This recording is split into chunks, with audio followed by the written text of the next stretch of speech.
My dear friend, good evening to all of my loving friend. तो आप सभी को स्वागत है आपके अपने यूट्यूब चैनल बीटेक वाला रंजीत पे। तो आइए आज हम देखेंगे कौटिल्य जीएस का एक टेक्स्ट बुक ऑफ बायोलॉजी है, जिनका क्वेश्चन विभिन्न एग्जामों में आए हैं, जिन एग्ज़ाम का नाम है UPSC, BPSC, JPSC, CDPO, test, SSC, railway, CDS, CRPF, BSSC, Bihar दरोगा आदि में इनके द्वारा बनाए गए नोट्स से सवाल आए हैं। कौटिल्य जीएस जो पटना के one of the most famous GS coaching centre है, ये नोट्स प्रदीप कुमार के द्वारा बनाया गया है। तो आइए देखते हैं इस नोट्स में क्या खासियत है और क्या क्या कंटेंट है। सबसे पहले कंटेंट शुरू करते हैं। कंटेंट में चैप्टर वाइज दिया गया है। सीरियल नंबर 1 पर है सजीवों का विभिन्न लक्षण। आप देख रहे हैं दूसरा नंबर पे है, दूसरा चैप्टर का नाम है जीव विज्ञान की शाखाएं। तीसरा चैप्टर का नाम है कोशिका विज्ञान। चौथा चैप्टर का नाम है ऊतक विज्ञान। पांचवा चैप्टर का नाम है आनुवांशिकी एवं जैव विकास। और छठा चैप्टर का नाम है पर्यावरण एवं पारिस्थितिकी। और सातवां चैप्टर का नाम है प्रदूषण। और आठवां चैप्टर इज पादप जगत का वर्गीकरण। और नौवां चैप्टर है पादप आकारिकी। और 10वां है पादप आंतरिक क्रिया विज्ञान। और 11वां है पादप हार्मोन एवं पादप रोग। और 12वां सबसे लास्ट चैप्टर का नाम है मानव अंग तंत्र। इन्हीं सारे चैप्टर से बहुत अच्छे कंसेप्ट बनाए गए हैं, जो कौटिल्य जीएस के द्वारा प्रदीप कुमार के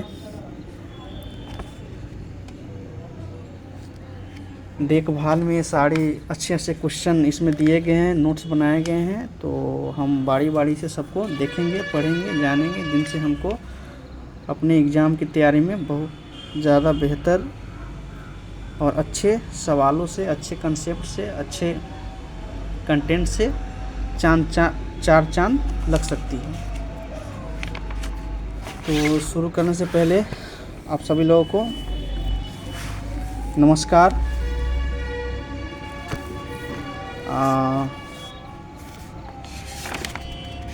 कंटेंट देखने से पहले कुछ बुलेट पॉइंट देख लेते हैं, उसके बाद आगे शुरू होती है चैप्टर। तो बुलेट पॉइंट में सबसे पहला देख लेते हैं सजीवों का विभिन्न लक्षण, कि सजीव का लक्षण क्या होता है। एक सजीव है, उसमें क्या क्या लक्षण पाई जाती है।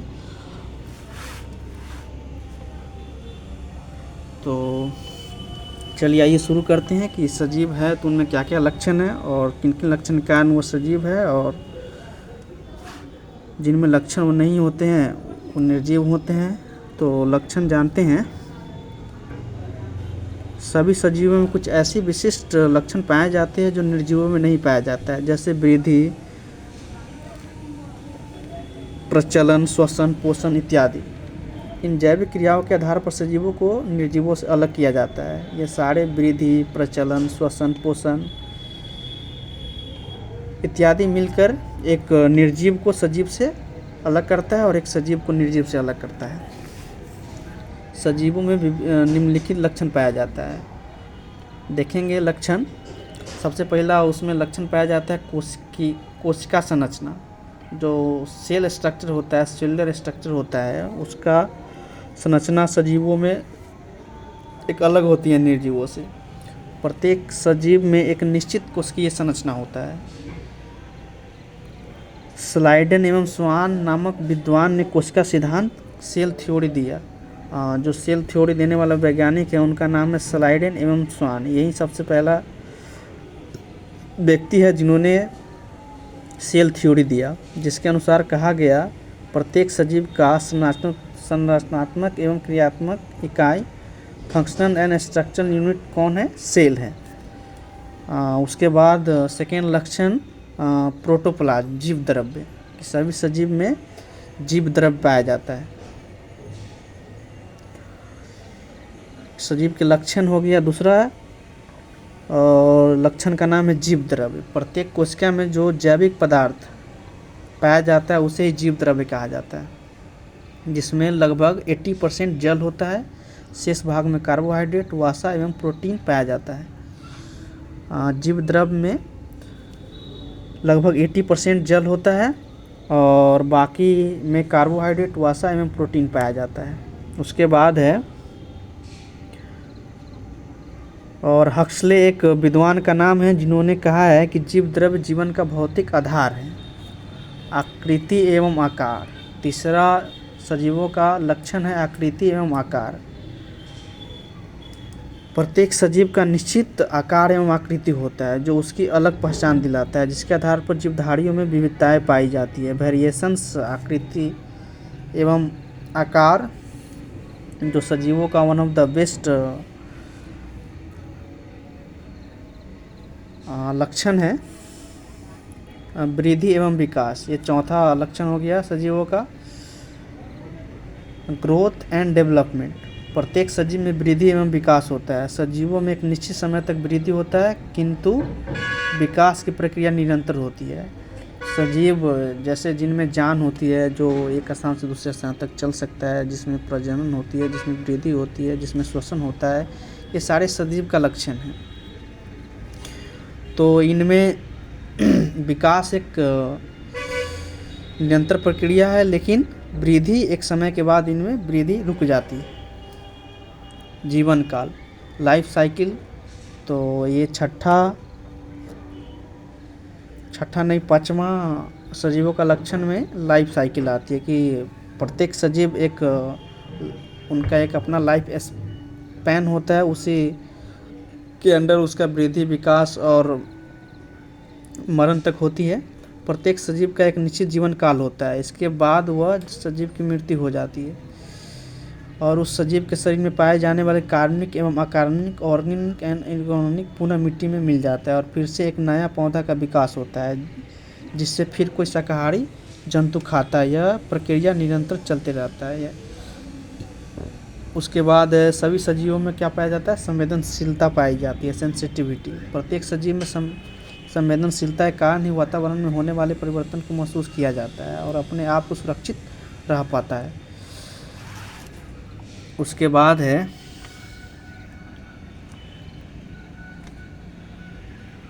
अनुकूलन क्षमता, एडॉप्टेशन पावर। एडॉप्टेशन पावर की कोई भी सजीव किसी भी एरिया या क्षेत्र विशेष में कैसे अपने आप को उस वातावरण से तालमेल बिठा पाता है, यही अनुकूलन क्षमता है। प्रजनन, तो सजीव का अपना एक लक्षण है जो निर्जीवों में नहीं होता है, प्रजनन। प्रजनन मतलब कि अपने ही जैसा संतान की उत्पत्ति करना, अपने वंश को बढ़ाना, यही प्रजनन है, रिप्रोडक्शन। श्वसन, सभी सजीवों में रेस्पिरेशन की क्रिया होती है, बाकी निर्जीवों में नहीं होता है। सजीव श्वसन के रूप में ऑक्सीजन लेता है और कार्बन डाइऑक्साइड वायुमंडल में छोड़ता है। और इसके एक विपरीत है प्लांट है, पौधा है, जो प्रकाश संश्लेषण की प्रक्रिया के दौरान ऑक्सीजन को वायुमंडल में छोड़ता है और वायुमंडल से कार्बन डाइऑक्साइड को अपना भोजन बनाने के लिए लेता है और बाकी समय भी पौधा ऑक्सीजन ही लेता है। केवल भोजन बनाते समय जब इनकी भोजन बनते रहती है, जब तक सूर्य का प्रकाश रहता है तब तक भोजन बनता है और उस समय इनके द्वारा ऑक्सीजन का सिक्रेशन वातावरण में किया जाता है।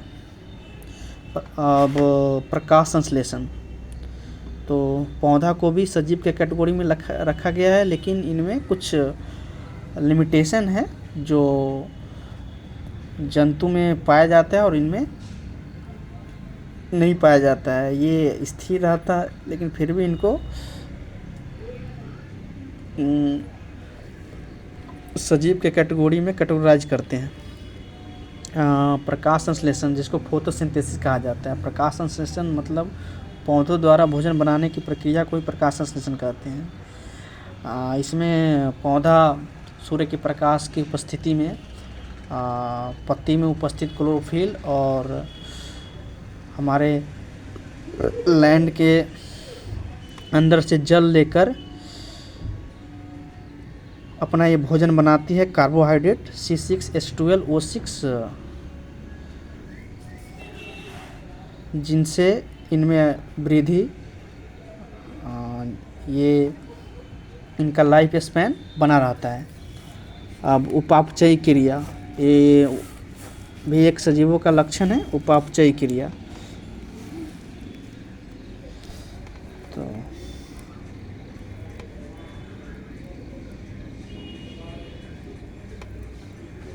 तो जितने भी जीवित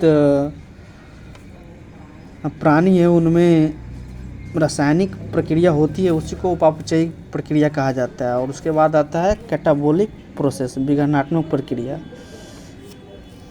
और विघटनात्मक प्रक्रिया में क्या होती है कि जो भोजन बनता है उनको ग्लूकोज के रूप में, ग्लूकोज के अणु के रूप में विघटन होना ही विघटनात्मक प्रक्रिया कहलाती है। अब जीव विज्ञान की शाखाएं देख लेते हैं। तो जीव विज्ञान की प्रमुख शाखाएं,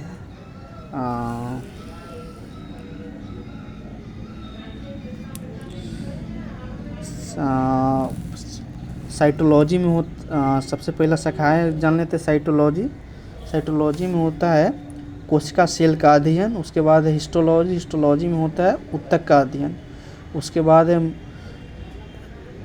मॉर्फोलॉजी में पेड़ पौधा जीव जंतु के बाहरी संरचना का अध्ययन किया जाता है। और एनाटॉमी है, फिजियोलॉजी है, जिसमें पेड़ पौधा एवं जीव जंतु के आंतरिक क्रिया विज्ञान का अध्ययन किया जाता है। और एक है पैलेंटियोलॉजी है, जीवाश्म का अध्ययन। जीवाश्म मतलब जो पेड़ पौधा या जीव जंतु को दफनाया जाता है या गिर जाता है, बहुत सालों बाद ये कठोर संरचना में बदल जाती है, ईंधन पेट्रोल के रूप में बाहर आती है, यही जीवाश्म है। और इम्पोर्टेंट है, जान लेते हैं कार्बन जो 14 है उसके द्वारा किसी भी जीवाश्म का उम्र का पता लगाया जाता है। अब पर्वत, पठार, पहाड़, मैदान, मिट्टी, चट्टान, मकान, मूर्ति के उम्र का पता लगाने के लिए यूरेनियम 235 पत्ती का प्रयोग करते हैं। और जीवित पेड़ पौधा की उम्र का पता उसके वार्षिक वलय एनुअल रिंग को गिनकर लगाया जाता है, जिसे डेंड्रोक्रोनोलॉजी के अंतर्गत किया जाता है। अब जीव जंतु की उम्र का पता या अध्ययन जेनेटोलॉजी के अंतर्गत किया जाता है। अब जेनेटिक्स के बारे में देखेंगे। तो आनुवांशिक पदार्थ का अध्ययन ही जेनेटिक्स कहलाता है। प्रत्येक सजीव में आनुवांशिक पदार्थ, प्रत्येक सजीवों का आनुवांशिक पदार्थ क्या हो गया? जीन। प्रत्येक सजीव में आनुवांशिक इकाई, प्रत्येक सजीवों की आनुवांशिक इकाई क्या हो गई? DNA. DNA deoxyribo nucleic acid. उसके बाद सजीवों का ब्लूप्रिंट डीएनए होता है। आनुवांशिक गुण के लिए उत्तरदायी कौन होता है? जीन होता है। और जीन का खोजकर्ता कौन है? जोहानसन है।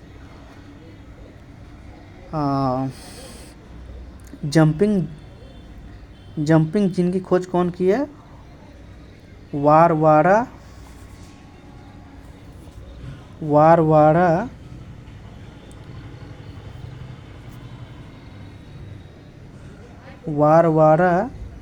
मैक्लिटॉफ।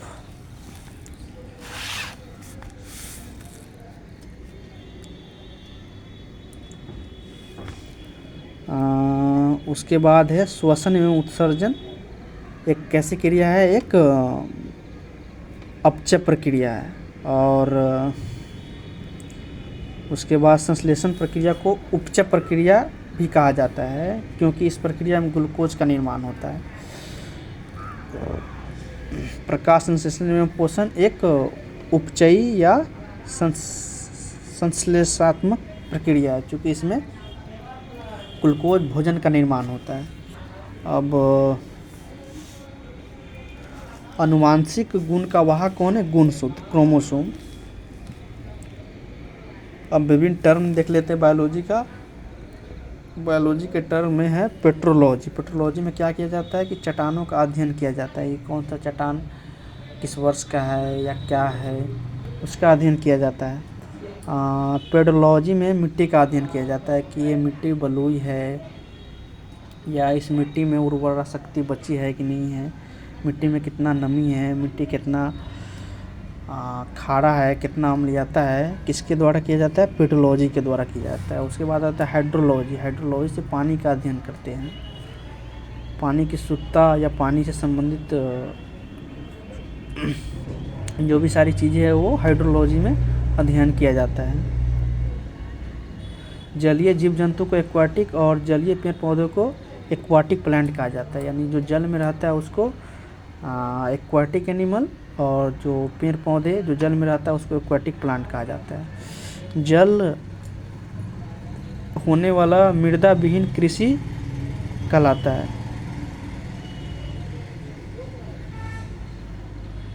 जल मृदा विहीन, जैसे मृदा विहीन यानी जिनको मृदा की ज़रूरत नहीं पड़ती है, उन पौधों में जल फल है, सिंघाड़ा है। ये दोनों पौधा है जिनको मृदा विहीन कृषि के अंतर्गत रखा जाता है। इन दोनों पौधे को वायु में होने वाला मिट्टी विहीन कृषि। अब ये तो जल में, और वायु में मशरूम की खेती।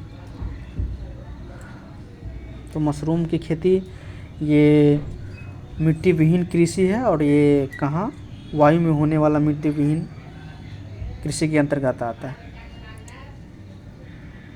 उसके बाद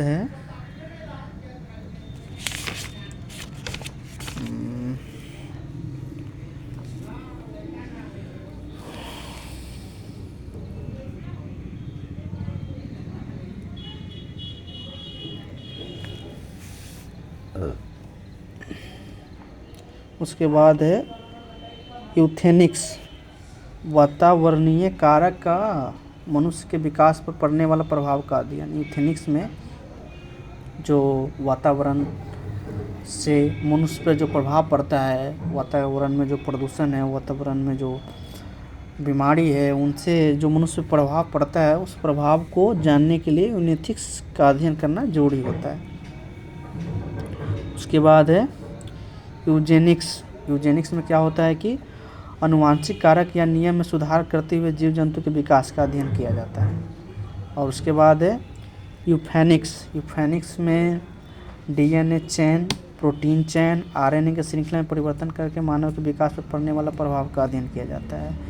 यानी डीएनए चैन में, प्रोटीन चैन में, आरएनए की श्रृंखला में जो परिवर्तन होता है वो यूफेनिक्स में अध्ययन किया जाता है। उसके बाद है एंटियोकोलॉजी, एक ही जाति के विकास का अध्ययन।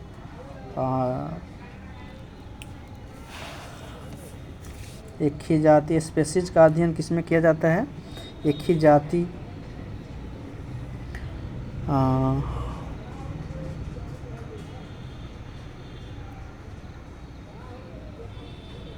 ऑन्टियोकोलॉजी में किया जाता है। उसके बाद है टेक्सोनॉमी या सिस्टमैटिक, सजीवों के वर्गीकरण का अध्ययन किया जाता है इसमें टेक्सोनॉमी में।